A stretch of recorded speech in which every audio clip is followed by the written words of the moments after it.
What is up, ladies, gentlemen? You are listening once again to Blockbuster Mentality. I'm your host, Ben. Again, thank you so much for joining us. Hey, before we get into it, make sure you're subscribed to us on iTunes. Review us, rate us. We're climbing up those charts. Continue to help us out.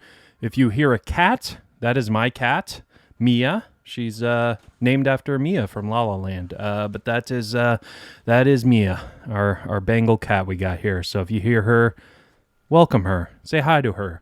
But we have a fun show for you folks today. We have on Wayne Fetterman, actor, comedian, historian. Last time we had Wayne on, we talked box office history. We went about 12 hours. We kept him a long time, so sorry, Wayne, but he graciously joined us again here. He has a new book out called The History of Stand-Up. We talk a lot about that. He is full of knowledge in that regard, and it is very interesting stuff. Definitely check out the book. Get it wherever you can get books. You can even get it on Amazon, and he might even tell you how much he gets per book sold. So stay tuned if you ever wanted to learn that, or you could probably just Google it. I just straight up asked him. So there you have it. But yeah, Dave joins me, and we, after talking about the book, we get into a Marlon Brando film, On the Waterfront, 1954. I could have been a contender. That was my Marlon Brando impression. We each try one in this episode. Let us know who does it the best on Twitter at BlockbusterCast. At BlockbusterCast. I cannot talk today. You guys know this if you are familiar with the show. I'm not a talker, but I have a podcast at BlockbusterCast on Twitter, at Blockbuster Mentality on Instagram. That's where you'll get all the updates on the show and when new episodes come out. But yeah, without further ado, here is our conversation with Wayne Fetterman.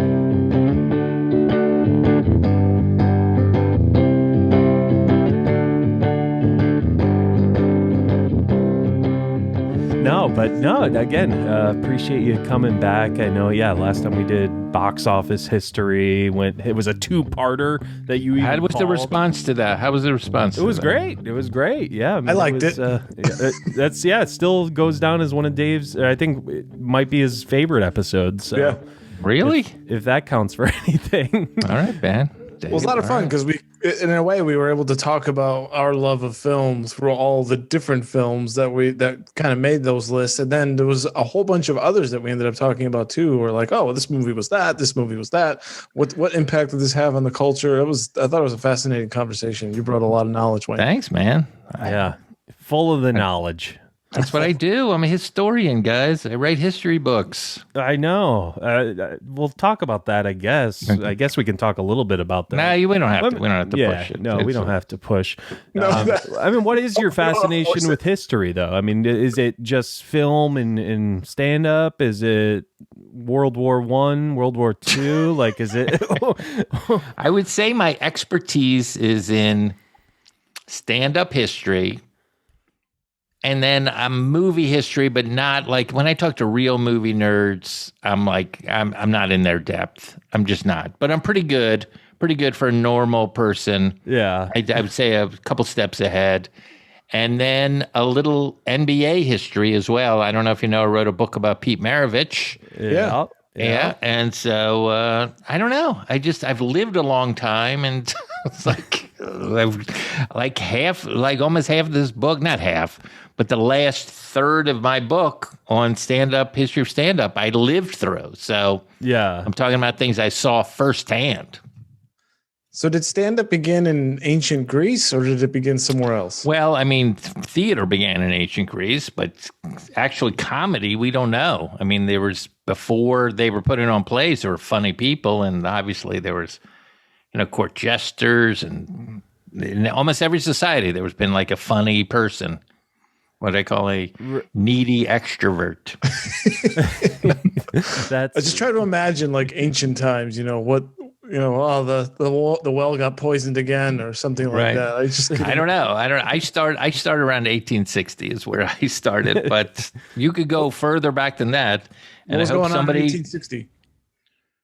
Oh, there was something called the Lyceum movement, which was lecture circuit, where people would lecture on botany and mythology and the American Revolution and all of this stuff, because there was no real education at that time, and so people were starting to make some money and they wanted to be educated. So these people would tour theaters and opera houses, and people would pay a quarter, 50 cents to hear someone lecture, like a TED Talk, basically. And there was a guy who started doing comedy on this lecture circuit. He did this thing called, it was called Babes in the Woods. And his whole point was he would never talk about Babes in the Woods. So it was all a misdirect. And we do tangent on tangent on a tangent, and then come back. And then as the laughs kept rolling. And that's how he was one of the first. His name is Artemus Ward. Yeah. Well, and then the book, the part of it says from Mark Twain to Dave Chappelle, rather than looking up Mark. I obviously know Mark Twain's works, but never really think of him as a stand-up. Obviously, know the Mark Twain Award. So rather than doing my research, I thought I'll just wait till Wayne comes on. And you can tell me about Mark Twain. So Mark Twain was a funny guy. Like, what's the deal with Mark Twain? Oh my God, you have no idea. It's incredible what he did. Do you know Dave? Do you know? Well, I know for his witticisms and stuff like that, but in terms of him, Again, I'm old, but I never worked with Twain. Never got to go out on the road with him. So missed opportunity. I would have loved to have been the middle act for Mark Twain. But I remember I was just talking about that guy, Artemus Ward. He saw Artemus Ward in, I think, 1861 in Nevada, and was blown away by this guy. Actually wrote a whole article about how to tell a story, and talks about Artemus Ward's delivery, that he never laughed at his own jokes, that he'd always looked up kind of surprised when the audience laughed, like, oh, what's happening here? Like, it was just great. Yeah. So he always had that in the back of his mind, like, oh, Artemus Ward. Then Artemus Ward, in very much on point, on brand, 1800s person, dies of tuberculosis at age 32. Oh. And so now there's a couple other funny guys, but Twain becomes famous as, for these books. And so he loses all his money in a startup. He tries to go into the printing press business and buys this printing press that is the greatest in the world when it works. Let's put it that way. Yeah. So he loses lots of money and decides to, look, I'm going to do an Artemus Ward comedy tour, not only here, but all around the world, because people adore me. And he does this insane comedy tour that's not only in the United States, all over the world. He goes to Hawaii. He goes to England, he goes to France, he goes to India, he goes to South Africa. It's insane. Like before, this is all by boat. Like there's no airplanes. Right. Yeah. I don't even know how you book a tour like this. So yeah, seriously, you send a telegram to contact, a publicist. 3 weeks later, you get a message back. So he did this incredible. There's a guy who wrote a book about it, and it wasn't called stand-up comedy. The term didn't come around till 1947. So, but Twain did this incredible tour, was able to raise all this money because he just packed theaters all over the world, and he would do basically an hour and 20 minutes. Yeah. And supposedly people were laughing beginning, middle, and end. And then he came back and was able to pay off his debts, and that's it. And I mean, he was, made speeches after that, but he basically did a huge comedy tour. Yeah. Around the world, not just the United States. Right. Artemus Ward style in theaters. A world tour in the 19th century. 1895, I think. Yeah. That's insane. I know. Is there a science behind the timing of a special? Because you said he did an hour and 20 minutes. Usually comedy specials are about an hour. That's interesting. That's a great question. That's your first good question. All right. Let me. Yes, I got it. I don't know. That's a good question. I mean, usually, the rule of thumb used to be like, you don't want people sitting longer than they would have to get up to go to the bathroom. Sure. So that's why there was intermissions in plays and things like that, because you're like, okay, we don't want everyone squirming around at the end of our plays. So, yeah, I don't know. I know Artemis Ward also did Hour 20. That's a great question. I don't know. Yeah. But I just was reading a review of Twain in Duluth, Minnesota, and the guy said he timed him and it was an hour 20. Wow, look at that. Yeah, so yeah. I stumped him, Dave. I know. Wayne, so. There's going to be more. Believe me, there's going to be a lot of stumping today. And then you talked about Mark Twain, but obviously it says to Dave Chappelle. Can you who's Dave Chappelle? Chappelle? What? Chappelle. His name's pronounced Chappelle. Chappelle. Okay, Chappelle. Gotcha. Yeah, he's a French comedian. You should know. He works mainly outside Paris. This little Fautou. Do you know the town of Fautou? That's where he worked. Yeah, that's where he worked. So Chappelle is a really interesting guy in the history of stand-up, because he's become he's like king of the mountain now for some reason. He's sort of, not only is he like this incredible stand-up, I don't know if you remember, in 2017 or 2017, some people say it, I say 201.7. There's no correct way, is my point. Yeah, they're like 20. Yeah, exactly. 21.7. So maybe 2017. Yeah, okay. Yeah, I mean, there's an endless amount of possibilities. So we're going to break ever. down year by year. Worst podcast ever. So he did 4 Netflix specials. I mean, it seems unimaginable. Like some Netflix specials, someone might be able to do 1 every 2 years. That would be George Carlin level writing. Right. So he was extremely prolific. And then whenever we have a new president, he goes on SNL and hosts SNL and talks about it. He's like, so there's never really been and here's another thing. He's the last comedian to get the Mark Twain Prize, which is our annual prize we give to the funny man that really, or person who affects American humor. So how about that? Yeah, how about that? How about that? That is fantastic, and I can't wait to use as a clip. Worst podcast ever. I'm gonna promo this episode by having that's what we should say. Worst. I hope podcast we call it ever. that. Yeah. Might as well. And when did we get our modern sense of stand up? When did that and when did that develop? That's totally subjective. What do you mean by modern sense of it? Well, like a guy with a microphone and all that. Microphones came around in the late 20s. So that was the first time comedians started using microphones. So Twain, Artemis Ward, there was a guy named Will Rogers. They all didn't use microphones at the beginning. For Twain and Artemis Ward's entire career, there was no microphones. But for Will Rogers, he started out pre-microphone, became a microphone comedian. Obviously, had a radio show based on microphones. But so that's in the 20s when sound pictures started to come in. Theaters started wiring up their auditoriums for these sound pictures, and that also allowed comedians to use microphones, which was a kind of I don't know if it's a game changer, but it was certainly a new tool in a comedian's arsenal, because now, for the first time ever, a comedian could be loud while speaking softly. Yeah. So, like a microphone really in the right hands is you can create a intimacy with the crowd that you couldn't if the Twain never could. Yeah. Right, you'd be much dynamic, yeah.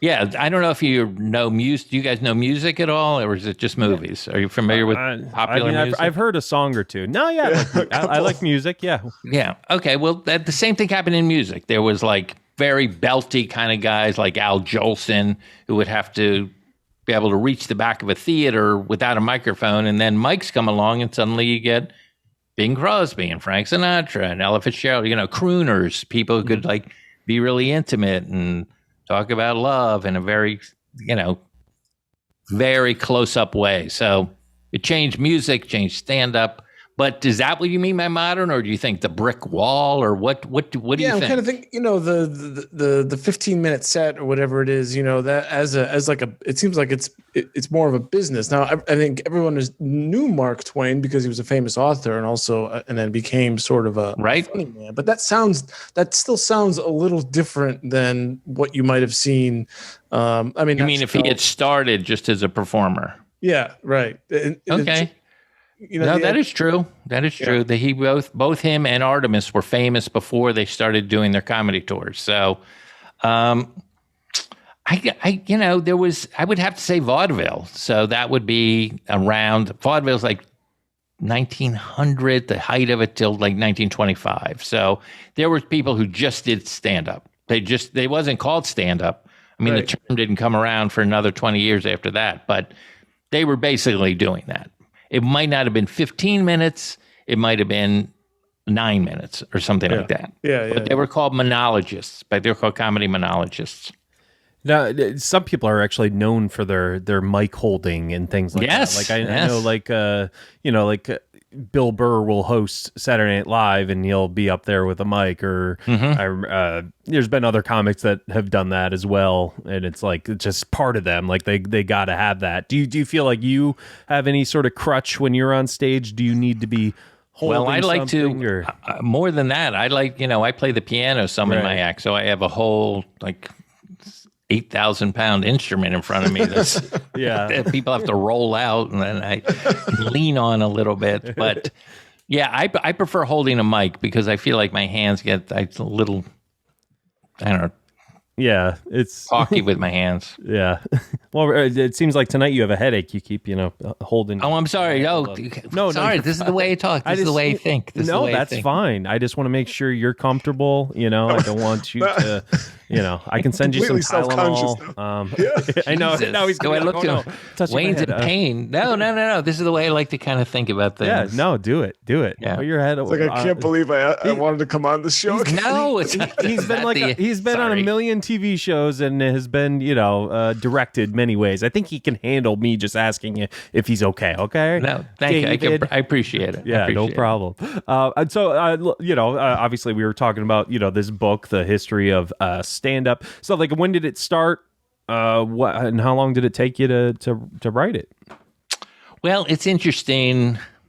Not that interesting, but this is sort of based on an article I had written for Vulture magazine maybe 6 years ago. Okay. Called The History of Stand-Up in 10 Steps. But I started that in 1947, and obviously a lot has changed since I've written that. So I wanted to sort of expand that article. So I've been writing it kind of on and off for a while, but I really, during the lockdown, I don't know whose phone just went off, but I heard it. Am I supposed to pretend I don't hear it? No, we're tangent away on the show. Yeah. As you know, with the 12 and a half hours you spent with us last year. So I've been writing for a while, but really during lockdown, I doubled down and okay, I'm going to get this done. And got it done and published. Yeah. By March 15th, it came out. Wow. Yeah, that's one good thing that came from this pandemic. You're stuck. It's like, guess I gotta finish it now. We got Wayne Fetterman's book out of it, folks. So. Wayne's like hundreds of thousands died, but I got right. I got a paperback book that you can get on Amazon. It's a good balance. It's a good balance. Definitely. Obviously, you've had people kicked out of their apartments. Wayne got a book out of it, so I guess it's okay. Yeah, so if you look at the bright side, folks, gotta look at the bright side. Obviously, your podcast was called History of Stand-Up, correct? Yeah, so does it? I saw that you had a recent episode in your podcast. Is that so, or am I just no? It's up? No. Okay. But we're going to have a whole new season this year. Maybe a trailer came out. Maybe something like that. Yeah. Yeah. Maybe I don't know. Oh man, no, yeah, definitely. It's the most difficult guest we've ever had. What am I saying? Yeah, Dave? What are you talking about, David? I think he's making fun of me with the questions. Oh, I see. Yeah. But yeah, you can get it on Amazon right now. I'm seeing right now $11.99. How much is? I don't have to put this in the episode, but how much of that goes in your pocket? It's a good question. I think I know about four or $5. Okay, Like a good chunk of it. Chunk of it. that's not bad. Not That's pretty bad. good. So, Maybe a little less. Maybe around 4. Yeah. So because of the pandemic, folks, every time you buy his book, he gets $4 or $5 because he was able to finish it during. Why? By the way, no one's ever asked me that, so I love that you brought it up. Yeah, what's your cut of I think that's the cut of my book. I'm curious, I mean, why not? Of course. Why not? Why not? I've been honest with you guys. Yeah, exactly. It's like I don't know how many sold, so he could have sold 2. Right. I could be up as to $10. $86 at this point. That's true. Exactly. So, it is what it is. But yeah, no, I'm definitely looking forward to reading it and getting our listeners to read it. Thank you. If you're interested, stand-up history. If you're not, probably don't. I'm not recommending it. I'm not going to recommend. Well, I think the title says it right there. I think they're gonna know If this if is they're something that interested. interests you, I think you might. And it's not that long a book. It's actually it's like 150 pages. And then I have a timeline for those who are too lazy to even read the book. They just want to flip through you can get the whole thing from 7 pages. Is there any pictures? There's 2 pictures in the book. There's one of Will Rogers, and then there's my author picture from when I was a kid from Racket Lake, New York. I don't know if you know where that is, but It's in New York. Okay, so you don't know where it is. You're just repeating what I said.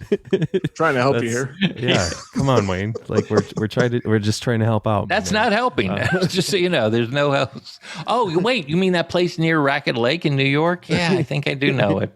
It's some sort of lake. All right, you might as well tell me. Why where not it a is current picture? Yeah, let's go into that. Well, I'll tell you, great. Here we go.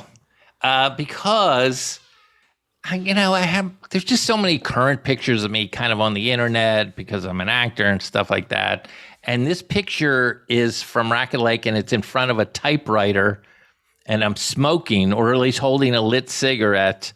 And it's a typewriter, not a computer, not a word processor. Yeah. And looks like I'm slaving over the typewriter. And it's just a funny picture. And I was like, this will be funny to put on there. Like I'm an old-fashioned writer, like I'm Damon Runyon or something. So are you kid as in teenager kid or like? I think I might be 20 at that time. Yeah. Oh, okay. So you were old enough for cigarettes. I was thinking man, your parents took I see. You when you were like a a little 6-year-old. kid. Yeah. It's like, what? Were you guys old enough to have candy cigarettes? Does that mean anything to you? Okay. Because they no longer sell those. You know that. Yeah, not so much. Yeah. I think they sell sticks where they can kind of pretend, but yeah, it's in no those way little looks like packs. yeah, good. But yeah, no, definitely. They even had sometimes the red at the tip or yes, lit, yeah. Yeah. Oh, I would always slobber on mine and never get the nice puff of sugar. Thanks to the puff visual. Away at I was just wondering. No, that was. I'm good. reminiscing. I know that's what history is. Reminiscing. Speaking of reminiscing. Yeah. Hey, we're not talking about multiple movies this time. We're talking about one movie. Yes, I'm so excited. Movie. I'm so excited. Dave, I want to say this might be our first Marlon Brando movie. Actually, we did Apocalypse Now, but We did. that was past his prime. I think that was his last great performance, and he was barely in it. But yeah, I think this is our first Marlon Brando movie on the waterfront. Yeah, where he's the lead. 1954. What was that? Where he's the lead. Yeah, where he's the lead, exactly.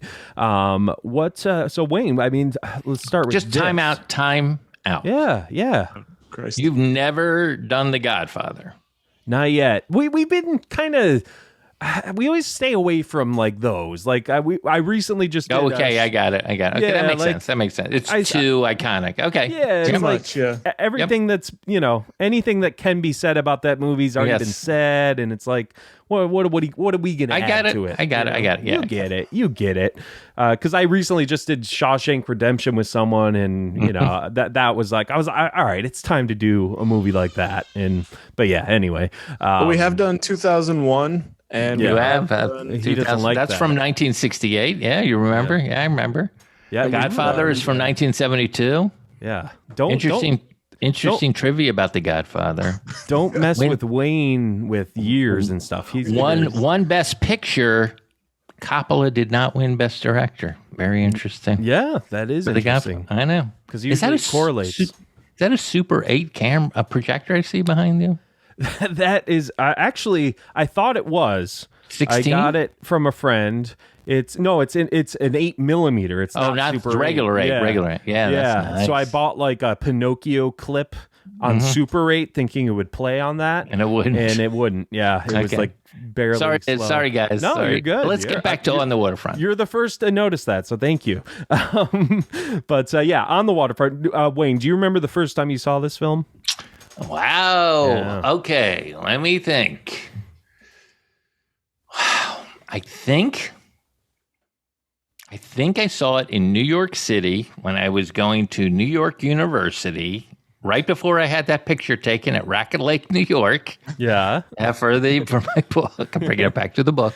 And I was at a theater, I believe it's called the Thalia Theater, which was a revival house. And I think that's the first time I saw it. And I think it was on a double feature with maybe The Wild One. It was a Marlon Brando thing, but I know it wasn't Streetcar. It was some other Brando. So I think that's the first time I saw it.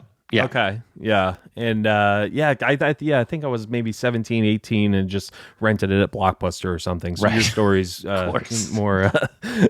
And I actually just watched the last Blockbuster on Netflix tonight. So not to prepare for this or anything. So I mean, 1954. Obviously, you didn't see it in 1954. Wait, did Dave, have you seen this movie? I have. Yeah, this was... Okay, so we're all on board. A second or third viewing, although I came a little bit later to this one. I don't think I saw it for the first time until maybe 5 years ago. Okay, yeah. I like the line, which is in maybe the best scene in the whole movie, I think, which is he doesn't need a doctor, he needs a priest. I'm like, oh, yeah, that comes from that, which I actually think is a more powerful scene than I could have been a contender, in my opinion. Karl Malden's delivery, because I think that's a whole other depth of character and acting. And I think the pigeons, I noticed the pigeons because Mike Tyson also kept pigeons. So I assume that came from this. And I don't know if he saw himself identifying with that character in some way. So I think those were the two big ones. Yeah. No, definitely. I mean, because the contender thing, that's one of the most famous things. But yeah, I was interested to hear what your thoughts were, in regards to that. Wayne, what a way to start a movie in 1954. A guy just being thrown off a roof. Like, was this? Do you think this was shocking back then? Was this a movie? Do you know that was? There had been a lot of violence in movies before this. Well, so obviously, yeah. Certainly those Warner Brothers movies with Jimmy Cagney blowing up on top of a building. True. On top of the world. People being mowed down with machine guns. So, yeah, I mean, it was pretty. I mean, the whole movie is. I love. This is one of my top movies. This is always a top 10 movie of mine. Sometimes it moves into my top 5. Never has moved out of my top 10. Yeah. So it's like I just adore almost everything about this movie. So, yes, that is shocking, but it's. I mean, there's so much to this movie, but yes, I know, yeah, that was. But just the way it's shot, obviously the editing, Leonard Bernstein, who has a movie coming out later this year called West Side Story. Right, yeah.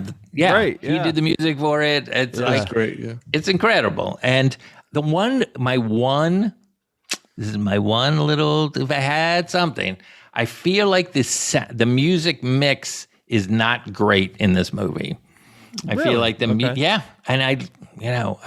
something. I feel like it's a little too much. It's a little too loud because it's like sort of dissonant jazz. And I would love someone who's like an expert on music soundtracks to talk me down or push back on that. But that's my one little gripe in the movie is that. And I think it ages it a little bit, but God, is it? I love every frame of this movie. I love it so much. I think the sound in general is, I think, maybe the biggest obstacle for viewers our age getting into a film. It's not even the black and white, and in fact, most of these remastered, they look they look just fine, even though it's in black and white. They're pretty crisp, but the sound, either too loud or just kind of like it sounds like they're blowing out the speakers, kind of a thing. I think if there was some way to fix fix the sound in a lot of these older movies, if that's even possible, I think that would go a long way for getting acceptance for like a modern younger viewer. No, I meant more that the level of the music in the movie sometimes I thought was a little overbearing for the scene. That's all. Yeah. I mean, I understood what everyone was saying. It wasn't all like, you should have. Well, there were. You were my brother, Charlie. You should have. It wasn't like that. But yeah, I mean, you're. I get what you're saying. And Dave, also, Brando was known for mumbling. So. Yeah. I'm not. I've tried doing Brando impressions. I'm not even gonna try. But I know what you're talking about, though, Dave. I mean, in these old movies, you can tell, especially when you watch a lot of movies, you're a movie buff or whatever. Like you can tell when. Something was recorded afterwards. It's kind of obvious. It's like, but it's not anything that throws you away from the movie or anything. It's part of the times and everything like that. But they were really bad at doing like later, doing some audio later and putting it in. Right. Yeah. And so the actor had to like match it with the lips, and it's like. Wayne, did you have a Brando for us? Looked like you might have had one. A little bit. That's it. When I was a kid, I used to put the cotton in my cheek. I'm not going to do that. Like, Charlie. No, it was you, Charlie. You should have looked after me. I can't do it right now. That's sounds like Charlie McCarthy. Okay.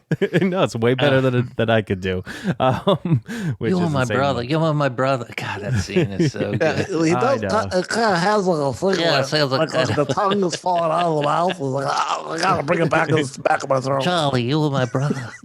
Not my knight. Not my knight. Could have taken Wilson apart. Yeah. Not my knight. Yeah, not my knight. And then he comes back. He's like, you saw some money. Yeah, I could have been somebody. Oh God. Oh, I know. It's so great. I think and that scene is even better because like his brother pulls a gun at him and tells him to take the money. And really, if you really break down what that is, he's like, you have to take this money or you're going to get killed. They're going to kill you. Right. And obviously at the end, when you don't take it, and then he gives the gun that he just pointed at his own brother and gives him, he goes, you're going to need this. And then, what do you call it? Charlie gets killed. It's just... right, yeah. Well, I love how he just like... It's very Shakespearean, the whole thing. It's religious, and it's... I don't know. Yeah, no, it is. I mean, I love how he so just gently puts his hand on the gun, like what are you doing? So, like you said, he pulls out the gun, saying like you're gonna die, if you don't do this. But do you think if he didn't give that speech to him, like I could have been a contender and everything? Do you think there was a world where Charlie would have killed him if he didn't? I can't imagine. That's a great question. Like a Cain and Abel situation, right? Yeah. That's a good question. Maybe because I assume Charlie was just like so in deep, right? Like it was either going to be him or his brother, but I can't believe he would have. Yeah, that's right, because he's using the gun to threaten him, but not to threaten him directly. More like you got to understand what. This is the seriousness of the situation. I'm showing you this gun, and what this means is you're going to die, not by me, but like you got to do what I'm telling you, or you will die. And it's really weird, and it's funny. Yeah, as you guys said, like Brando's like, wow, okay. I agree with you. And like what Ben said, like just like he was like disappointed in his brother. Like, what are you doing? Yeah, like you got to do this, like is this what we've come to? This what it's come to? And but he gives his Charlie just like a kick in the gut, essentially with that. And I also speech. Even in I ought to be a contender. Like at the beginning, Charlie's like, "Oh, that manager we set you up with, he brought you along too quickly." And it's like, Oh, it wasn't the manager. It was Right. you. Oh, Yeah, God. It's that's what. Yeah, I think that's what gets him is just like because he's trying to make excuses this whole time. yeah. It Oh, you wasn't the still, man. yeah, you still saw money out of it. He's like, Yeah. That line know, is so good. What did I see? You know, one way ticket to Palookaville. You know, that's, No, it's about all of us wanting to be somebody, and it wasn't even I want to be the champion.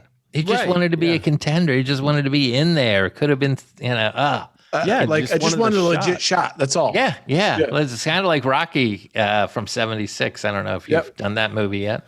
Not yet, actually. But it's just want to be a contender. That's it's just beautiful. It's really, it's incredible. Bud Schulberg wrote the script. It's just so good. Yeah, it really is. And, you know, because I mean, right away, you know, Marlon Brando's character, Terry Malloy, feels guilt over this Joey's death because he indirectly caused it. He brought him up there. He didn't know. Yeah, he didn't know. He just thought they were going to shake him up a little bit or, you know, lean on him, I think he says. And no, they throw him off a roof, and he's distraught by that. And then you get but he's not distraught enough to try to sleep with his sister. Yeah, exactly. Not that distraught.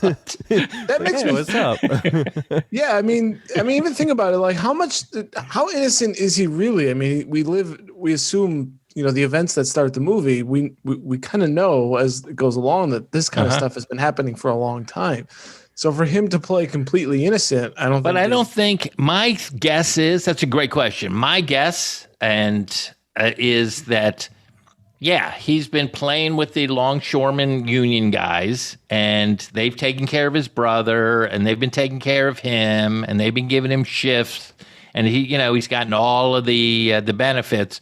But I don't think anyone got killed before like that because wasn't there a commission or something that was investigating corruption on the docks, and so that guy had talked to the commission. And so now it was like, oh, now we're in a whole different level. Like, oh, now we're killing people. That's my guess. What do you think? Does that sound right to you, Dave? I don't think that's the first guy that's been whacked. Oh, wow. Okay. I don't think it was just the first. I don't think this was like a new policy by the longshoremen where if anyone talks, they get whacked. I think it's the first. I think it's been known before that point, which is if you do step out of line. Well, I don't know. Right. I mean, at the very least, you're going to get the shit kicked out of you. I think it's the first time Terry's ever been like that directly involved to me. That's I think he felt like he was used. I think like he felt like, oh, I didn't know they were going to kill this guy. Yeah. That's a good, interesting. Yeah, I don't know. Very good, Dave. See, you had a good question, guys. Too. There's some spoilers. By the way, do you say there's spoilers right at the top of this thing when you do your intro to the? Yeah. Okay. Just want to double check. We're spoiling away. Lee J. Cobb is great as Johnny Friendly. You know, one of his many great roles. Obviously, in 12 Angry Men, he was one of the standouts in that. He just looks mean, doesn't he? Yeah. He's just. I also think this movie was, as somebody who studied with Stella Adler from the group theater, and I went to NYU, and there was a bunch of Strasberg kids in my. Like, I feel like this movie, maybe more than any movie, was the coming out of method acting. Like this new school of acting, and these are all of the guys are going to be doing it. Like Brando, obviously, and Lee J. Cobb, and the Malden. The whole thing was so. That was my take, that this was sort of the new school of acting that was hitting. This wasn't Errol Flynn. This wasn't Clark Gable. This was. I felt like Montgomery Clift was like an early adapter of this too, but I felt like, oh my God, now we're into method and. It was pretty intense to watch. Yeah, everyone is deep into their characters in this film, which is I guess, if you think about it, that's the new way of acting because it makes it very accessible to a modern audience because it feels like something that you would watch today. Obviously, other than the black and white and the bad sound. No, the black and white adds to it, man. Come on, it's but yeah. Marlon Brando is a method actor. Yeah, it's great because it has the famous. It's famously known, I believe, that when what's her face, Eva Marie Saint. Eva Marie Saint. Yep, when he's like kind of walking her home, right, and she drops her glove. Like that was accidental, and he picks it up. She thought he was just going to hand it back to her, but he just kind of plays with it and puts it on and everything. Like that was totally just Brando being Brando. But it was so natural in that scene. Like he lifted her in that scene, like because she was able to act like, "Are you going to give me my glove back?" And not just like, "Oh, he broke character, he broke the scene." Like that's there's also an incredible moment between the two of them when he admits to her that he was somehow involved in her brother's death. But he says it, but at the same time, like the whistle of a steamer or a boat coming by blocks off him actually saying it, which is I don't think I've ever before or since seen like where you have to have this absolute confessional moment on screen completely obliterated by sound, but she hear it, so she's reacting to it. I just thought it was Kazan, and it's just incredible. I wonder if that was in post. I was wondering because I know the editor. I don't know that gentleman's name, but I know he won an Oscar. I wonder that would be a good question if that's something they just created in post. Yeah, definitely. So I imagine it like. I mean, we've all been there in times of our life when we hear something devastating, and it is almost like there is a blaring as you're here. It's like there's so much going on in your brain trying to process it. You're like half hearing, like you get it, but it's overwhelming, and that's always the way I've read that. Yeah, that's definitely a good. Yeah, it is good. Thank you, Wayne. You're welcome. You're welcome. We agreed on that. That was great. It's like we're.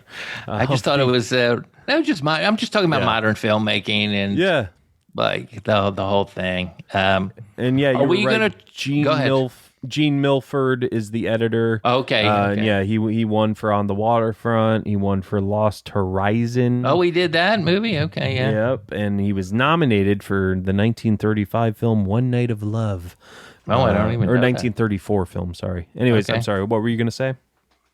No, I was just, I don't know, One Night of Love. I have to check that out, see some of his early work.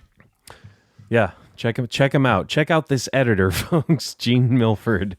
What was also interesting is this was a great example of the studio kind of messing up because they got 3 of the actors from this movie to be nominated for Best Supporting Actor, and they canceled each other out, and I don't know who won. It was like, you can look it up, but it wasn't like, was it Edmund O'Brien or somebody like that, or some movie? Because Karl Malden, I know, was Lee J. Cobb and Steiger all got nominated for Best Supporting Actor. Yeah, it's like what? And I don't think that can have never happened since, right? And 3 people from one movie for Best Supporting. There's no way. It has to be very, very rare if it did. Yeah, but Eva Marie Saint won for Best. She did, in her first film role. Yeah. Yep, exactly. Yeah, you can even see in the credits in this movie introducing Eva Marie Saint. Dave, I had texted you earlier about the jacket. This is the first time I've noticed the jacket in this movie. Because when Joey, right? That's the name. I might be Harry. The guy who dies at the beginning, Joey, right? Oh, yeah. His brother, Yeah, the dad gives him, who's another great actor, the father. Of Joey. Right. And I forget what else he's in, but he gives someone the jacket who also ends up dying or getting whacked. K.O. Dugan. And then Terry gets the jacket after he dies, so like it's being passed down for like that's interesting. Who's each getting whacked next. And when Marlon Brando had it, that's when his brother picked him up in the car and was telling him like you're done for if you don't do this. And did we mention the Contender Scene, because that's when that was, if we could go through that again. No, that is a great insight that I never noticed before. Is it basically it's a target on your back, basically whoever's wearing that jacket, and are you gonna escape it, or are you gonna meet the fate? And that's we get sort of our answer by the end, and it takes a lot to get to where they are from the beginning of the movie to the end of the movie. That's kind of one of the things I like about it so much, is how difficult a journey it was for really all of these characters in this film to get from to make that journey to basically getting their independence and asserting themselves. Yeah, definitely. And because I like you said, I never really noticed that before, but yeah, I mean, it's this thing that just keeps getting passed down. Like, are they doing the right thing? I don't know if that guy who died from the liquor falling down on him necessarily was a good guy. Right. He's kind of seemed like a prick, but yeah, I mean, there's something with that jacket, that's for sure. Who did you say you thought won Best Supporting Actor? I have it pulled up here. I have it wrong. I wanted to say like Edmund O'Brien or somebody like that. Or you were 100% correct. Yep, Edmund O'Brien. It was, but I don't know the movie. The Barefoot Contessa. The Barefoot Contessa. Yeah, okay. There you go. See, you knew it. Yeah. No. I mean, I've never seen that movie. I don't even know what that movie is about. But compared to Lee J. Cobb and On the Waterfront, I know. Yeah. Come on. Yeah, but yeah, like ridiculous. you said, like splitting them up. Yeah, people who saw On the Waterfront are gonna be like, oh, I want to vote for someone like that. But you're gonna have different people voting. Have for you different ever people. seen? This is just a tangent from a few years later. I guess it was 13 years later.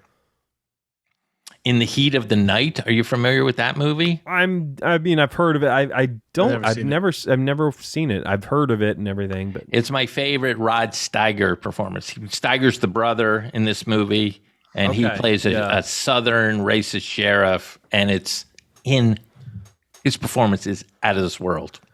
did he win for that? That's a good question. I know the pay won for Best Picture. I think he did. Look it up. Definitely in the Heat of the Night won Best Picture.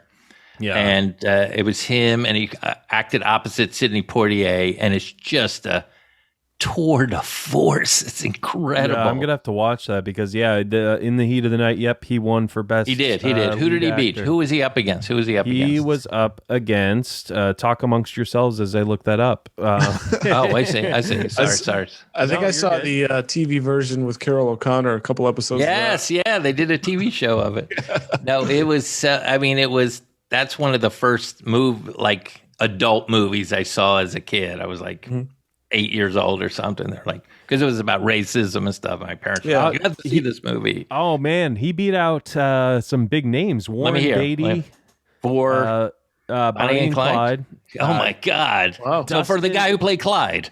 Yep, Dustin Hoffman for The Graduate. What? Paul Already? Wait a minute. Hold on. Okay. What is the name of Dustin Hoffman's character in The Graduate? Oh my God! It's my name. It is? Oh, right, Ben. Right, Ben. Benjamin Braddock. Yeah. And then Cool Hand Luke, Paul Newman. What? Cool Hand Luke. You're kidding. Yeah. What a God! That's one of the greatest actors thing ever. You're talking about Paul Newman. We did that movie, by the way, here. Yeah, we did. We did. Spencer Tracy. Guess who's coming? Who's coming to dinner? Yep. Oh, that was a powerhouse year right there. That is unbelievable. Now I really got to check out this In the Heat of the Night because if he beat out Newman, Hoffman, Beatty, Tracy, that's insane. Holy crap! Thank you for looking that up. I really appreciate it. No, thank you for making me look it up because now I'm eager to watch In the Heat. No, of the I'm Night. just saying. I feel like that was peak Rod Steiger. Is that? Right. There's also a movie called The Pawnbroker where he's excellent in as well. But I feel like those are his three best movies. Again, if you're listening on Twitter, hit me up and tell me exactly why I'm wrong. But because a lot of times I am wrong, as we know, loud and wrong. That's my motto. I always fact check myself in the intro and don't let them get to me. I say, "Oh, I know I said this wrong." So, oh, really? There you go. You know, I mean, it's hard not to. It's hard not to. But yeah, because I love Steiger in this movie. And yeah, he's brilliant. And there's another guy from 12 Angry Men. I want to say he was the what do you call the leader of the jury? The foreman? The foreman. Was it him? Anyways, one of the guys in the jury's in this too. He's the Oh, really? investigator. Okay. Oh, wait, it's Martin Balsam. Yeah, Martin Balsam. Yeah, right? one of the investigators. Yeah. But yeah, they're trying to get Terry Malloy to basically testify against this union leader. Now, are we going to talk about the bigger political part of it? Do you guys know anything about this? Yeah, I'd like to get into that a bit. Yeah, all right. Sure. If we want to do that now, let's do that now. Yeah, because we talked about Contender first, and that's at the end of the movie. So yeah, we can talk about anything at this point. So go for it, Wayne. Clearly, there's the context of naming names and all that, right? Which, Kazan, as far as I understand it, Kazan actually was one of the ones who did name. Most famously, yes, he did. I mean, these are people that had already been named. Not that I'm justifying it, but if you ever read his book, it's incredible. Because a big part of New York culture is you're not a snitch. So here's the big question. Like, what's the difference between a snitch, a rat, and a whistleblower? Like, who is, like, it's all in the eye of the beholder, right? Yeah, we got that at the end when with that big fight is like, you've been selling me out. He's like, well, you've been selling me out my whole life, kind of a thing. I've been snitching on myself, basically.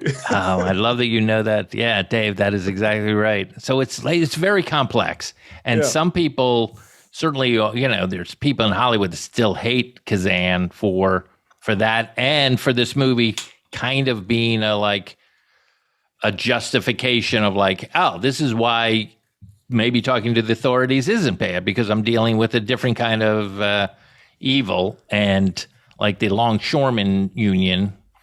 And so that's when, and not only did he name names, the writer Bud Schulberg did as well. What did they name names with? For communists working in Hollywood. Oh, so the whole blacklist thing, they were the ones that...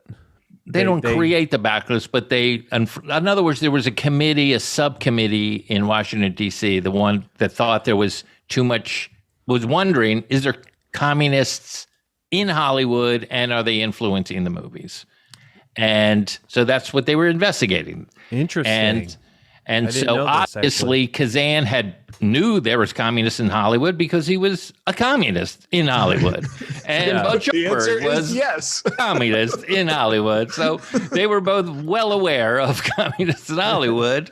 And both of them had situations where this guy Lawson and the head committee of the communists, they'd have these secret meetings, would tell them to change something in a script or to alter something. Interesting. And both Schulberg and Kazan was like, no, you don't get to tell me what I can write and what I can't write. And that's why they both left the Communist Party. I mean, they're both liberal leftist kind of guys, but they were like, I don't want to be part of this. Right, yeah. I don't want to be told what to say, what I can and cannot say. What I can and can't say has to be cleared by some committee. Right. Of you guys, who are... Wow. I didn't know any of this, actually. I didn't. Well, I knew about the blacklist and everything and all that. I didn't know Kazan, though, was... well, Kazan might have been like one of the most influential who did... But the reason he cooperated was like, I don't know what to tell. It's the same thing. Like, I don't know what to tell you. I'm just going to tell you the truth. Yeah, these guys exist. You already have their names. I'll tell you they were this, and this is what they did to me. Yeah. And do you know if this was offhand, if this was before or after this movie? It was before. Before. So a lot of people think this was a kind of a justification for that. And wow. Yeah. And man, that just adds so it's really much. Powerful. Yeah. There's a lot that goes on in this movie when you think about it.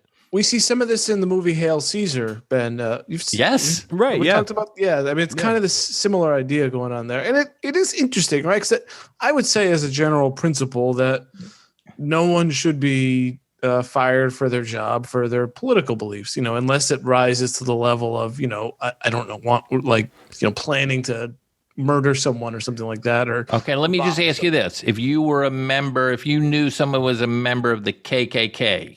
And that was their political beliefs. You're fine with that? You just go right. You go 0 to 100. I'm just asking you. To me, that's not a political belief. That's just hatred. I think that's. I mean, that is sort of terrorism in its own way. But I mean, okay. So if we can, do we have to? No, we don't have to. We don't have to. That might have been bad. Yeah. But let's say someone believes something. It could be anything. I mean, even communists today. I mean, and at the time, within the context of the 1950s, there was the Cold War going on, right? So there might have been a concern that there was spies or something like that. In fact, my wife and I just started watching The Americans, first few couple episodes of that, which I enjoy so far. That did happen.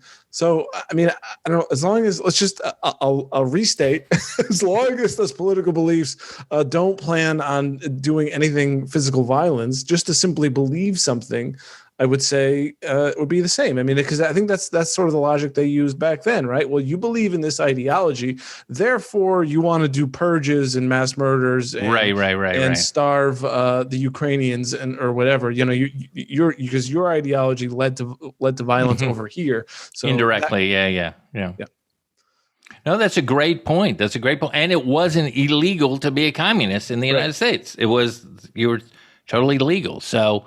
But they, obviously it existed in Hollywood.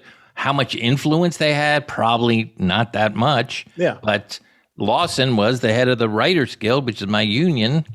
And so I don't know. It's a very complicated question, in my opinion. So, I mean, I don't like to see anyone get blacklisted because of, but I guess it's early cancel culture. They guys get canceled. Just do the Dalton Trumbo thing. Yeah, do Dalton Trumbo, same thing. And just do it in a different name, I guess. But that's what I liked about Dalton. He was like, yeah, I'm a member of the Communist Party. I don't know what the problem is. And I'm writing these incredible movies. Right. And I'm going to continue to do so. And I win an Oscar for Spartacus and all this. So, yeah. But it's crazy how many themes, how this correlates with all that. And it's, I learned something today, guys. So thank you for that. Because I mean, that's a great, sequence, with him testifying in front of the jury or whatever.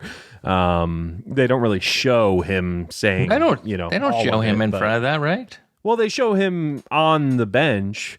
They do? But they don't, not for long. Like, they don't show everything he says and everything. And then that's when Lee J. Cobb kind of goes after him and runs out, hold him back, But he says he's never going to get a job again. You're never going to work again, in this dock or any other dock.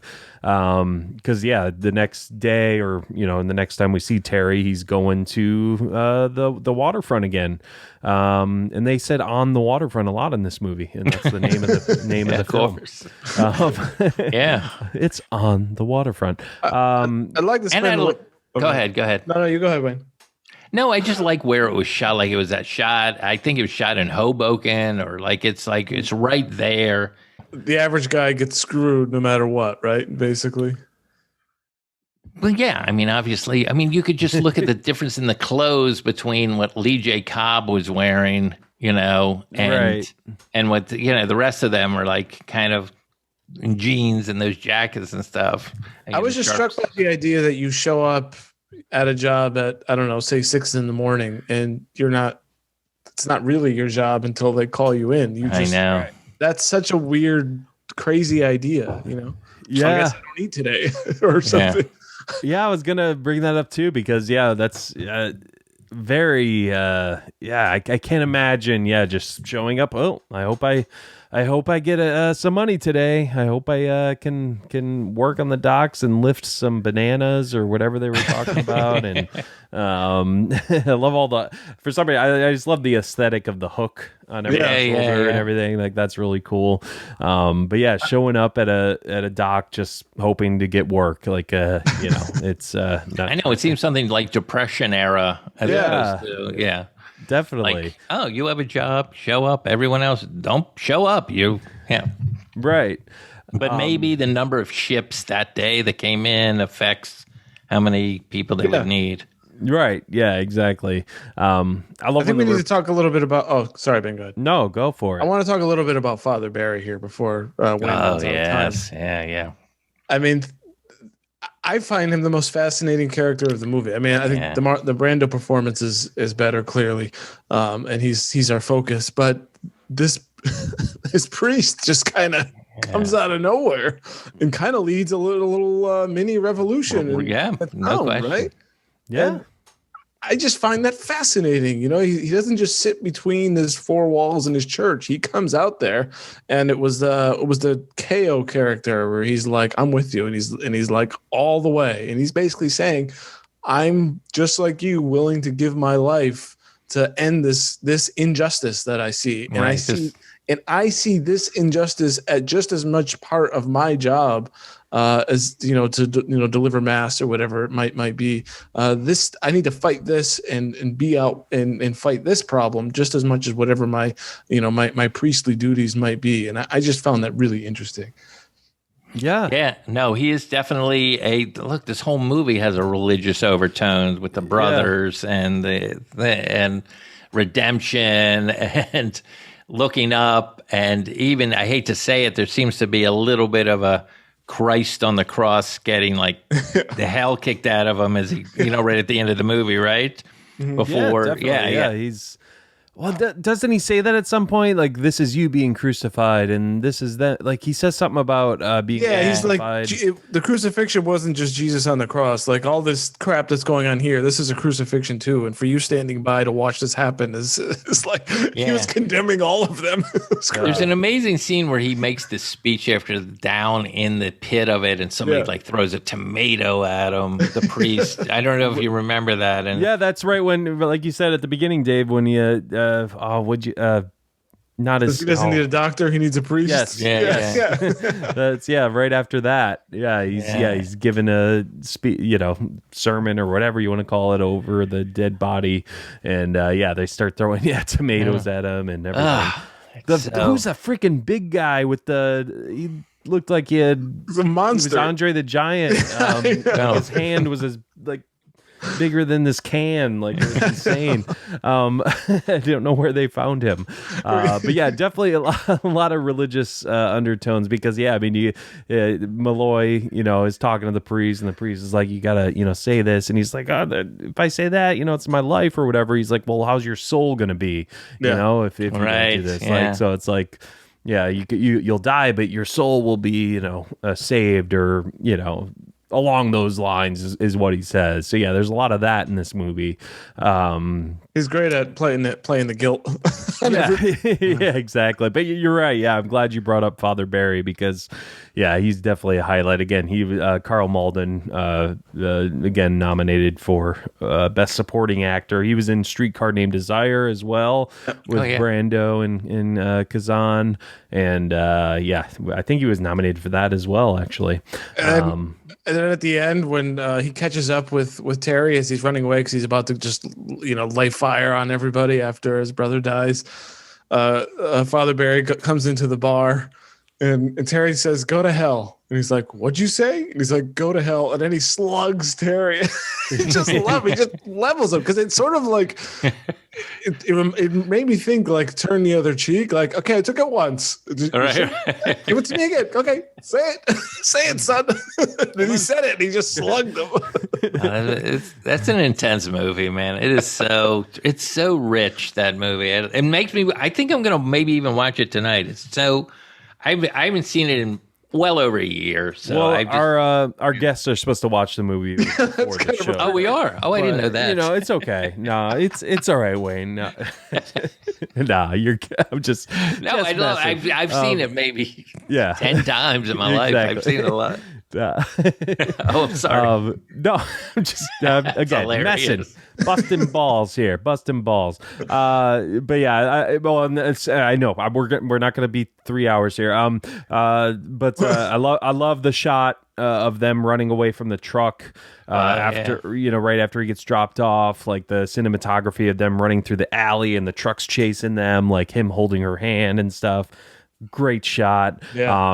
And Karl Malden did actually win for Streetcar Desire, a Streetcar Named Desire, best actor in a supporting role. So there you go. But yeah, I mean, it's just you can go on and on about this movie. It's just so fantastic. Did we mention anything about I Could Have Been a Contender? I don't know if we talked about that yet, but not my night. I could have taken Wilson apart. All right, I'm gonna try to do. You guys both did, Brandon. Let me try. I can't. I'm going to give him an offer he can't refuse. Now, is that the movie? I don't know. Well, it is interesting that two of Brando's biggest performances, I mean, this Streetcar, maybe Last Tango a little bit as well, but the two iconic performances where he both won an Oscar, both have to do with the mafia. That's true. Right? Yeah. One, he plays Vito, and in this one, it's Terry. It's like, he's trying to fight the mafia, and then the other one, he's he win. It's funny. He accepted this award because he won for best actor fighting the mafia, and then he won for being the head of the mafia 18 years later. And didn't accept the award. No. So yeah, very famously. So this is peak. To me, this is peak Brando. This is just when he's at his thing. He's sexy. He's a thing. He's got this hair. He's bulky. He's sensitive. He's playfulness. He's playful. Yeah. I meant to ask you this at the beginning, but where does Brando fall to you on like your favorite actor category? Well, I don't know if he's my favorite, but I would say he's certainly one of the most influential, important actors in the history of Hollywood. Certainly, probably in the top 10, I would think. I mean, I can't imagine. Yeah, I mean influential-wise, yeah. He just like changed the whole, like any of those guys, Pacino, all of those guys are in that mold after him. De Niro, it's an actor you'd watch anything. I mean, just anyone, in any role, just, okay, I want to watch I mean, you mentioned Al Pacino or whatever. Do you have one like that where you're like, I don't care what the hell they do? Like, an actor? Oh, no. Like, I don't care if they're a golf instructor or a mob boss. I don't. I usually I'm more on the movie and more about the movie than like, I'm kind of the same way. You are? Yeah. Yeah, I am the same way. Ben, so, are you more actor driven or just like theme driven by the movie? Well, anything Wayne's in, I want to watch that episode. I want to watch that episode of the thing he's in. I mean, Wayne's been in everything, so you've just watched. All TV shows. It used to be De Niro, but in his earlier years, even though I wasn't alive in his earlier years, but I guess there's not an actor where I'm more interested in the story and just it being a good movie than I am following the actor. Like, if I'm not interested in the story and I really like this actor though, like I'm just like it's not jumping at me even with the actor. Wayne, we had Howie Mandel on 2-3 weeks ago. Oh, you did? Oh, congratulations. Thank you. That's awesome. That's a big get for you guys, right? It is. But it was good. But Dave we did name dropping here. Yeah. No, but there was a point here besides the stuff. By the way, we did the Birdemic movie. I don't know if you've heard of that or seen that. It's one of the worst movies ever made. You should check it out. It's on Amazon Prime. Okay, I'll check it out. But he said it was that film is a director and writer driven medium, less than an actor driven medium. Do you agree with that? Of course. Yeah. And I think television is more of a writer's medium. Like that's why all the showrunners are writers, not directors usually. And it's interesting. I think one area where editing is becoming very important is short form, like on TikTok and Instagram and stuff like that. Like what the kids are doing, what the young artists are doing on that. I know no one pays attention to it and they think it's all garbage, but I think it's really interesting what's happening over there. And a lot of it has to do with repurposing old stuff. Let me give you a great example. I mean, this is just a meme. This is not, but it's, I don't know if you know the movie Jeremiah Johnson. Did we talk about this? No, we haven't. But no. So in Jeremiah Johnson, it's Robert Redford movie. Yeah. But there's a scene in the movie where he marries like a Native American girl, and she's finally getting used to being his wife and stuff. And so he looks at her and he smiles, and there's just a push in on the camera. He's wearing a beard and he kind of smiles, and it's become a meme, right? It's become a famous meme. And I think a lot of people don't even know that it's Redford. Like I saw people are like, is that Zach Galifianakis? Like no one knows who it is. So I'm watching Jeremiah Johnson at Tarantino's movie theater out here. It's called the New Beverly. And they get to that part and they do the push in, and the entire audience not only laughs, but applauds in the middle of this drama, in the middle of this movie. And I was just like, okay, I saw a little insight into the future where movies are going to be movies, media, any of that stuff is all going to be repurposed for different purposes. Yeah. Well, obviously repurposed for different purposes. That's stupid. But yeah, it's going to be repurposed for different mediums. So I was like, oh, that's really interesting. Like that might be the most important part of this movie, Jeremiah Johnson. That's insane. Yeah, that's a push in. It's like when I watch like maybe Star more Trek. people have seen that than ever saw the movie. Like more people have seen that meme, right? You would think so. I definitely think so, because I'm going to be honest right now. I've never seen the movie, and when I saw the meme, I had no idea it was Robert Redford until about a year ago. So it was just like a guy, yeah. but it's one of those like something good happens, you put up the meme. It's like yeah. It's like yes, that's the look. I'm looking at you. Yeah, So it's sort of that my really. feeling when I watch Star Trek: The Next Generation episodes. You know, watching reruns on occasion, and you'll get the Picard. You know. Oh right. Like, it's this episode where this happened. So anyway, but I'm saying that's about editing and picking out the right moment, and definitely. for memes and things like that. And somebody wrote an article about it. So this is not my original idea, but I do feel like that's very much an editing medium that's growing. Like the ability, sometimes they take out the audio, they add a different thing. Right. Could be a subject of a new book. Oh, Jesus. Thank you. There we go. We just started a new book here. I know. Wayne Fetterman's going to do all the work, but we're going to have our names on it. I'm interested in all of this stuff. No, it's great. I love it. Do you think, speaking of Tarantino, do you think he's going to save the Cinerama Dome? I'm not worried about the Cinerama Dome. I think that's going to be, I don't think that's going anywhere. I mean, maybe those ArcLight theaters behind it, but movie theaters are opened here in Los Angeles. The AMC is open. So I think it's more of a landlord dispute. I hate to pour water on it and everyone's crying about it, but I think it's more of that situation. Yeah. They just couldn't pay their rent and they're like, can you give us a break on that? Yeah. We'll reopen, that kind of, I think it's that. Yeah. All right. Well, that would be my guess. Because I want to see it, because I've never been to LA and I want to be there. Here's the great secret about the Dome: not a great movie theater. I just want a picture outside of it then. Yeah. Oh, it's so iconic. It's so iconic. My favorite movie I may have seen in there was I've seen so many incredible. I saw Roger Rabbit in there. I saw I saw the premiere of, what was that Adam Sandler movie that just Uncut Gems. Guy? Uncut Gems. I was there for that. Nice. Yeah. But I just love that theater so much. But I've actually seen some Cinerama movies there. The TCM Festival used to come out to Hollywood once a year, and hopefully next year they will again.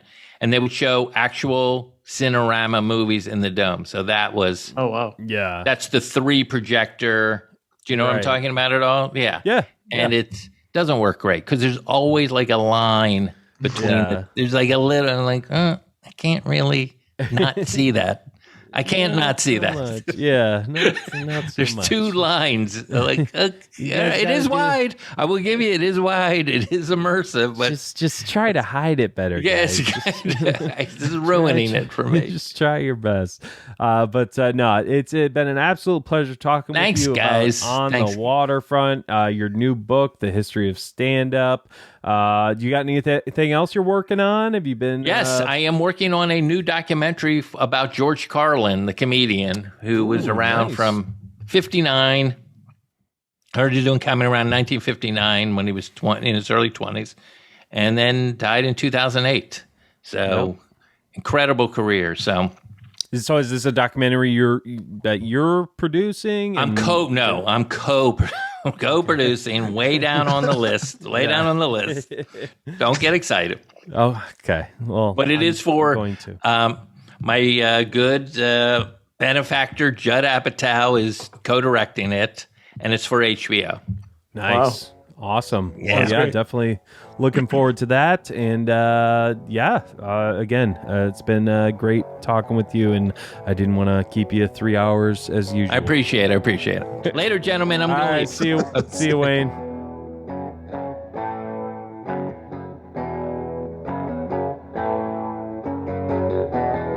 Well, there you have it, folks. Wayne Fetterman on the Waterfront. Get his book, The History of Stand-Up. Hey, follow us on Twitter at BlockbusterCast, Instagram at Blockbuster Mentality. Got a lot of good shows coming up, good guests, exciting ones, as we always do. So, appreciate you guys tuning in once again.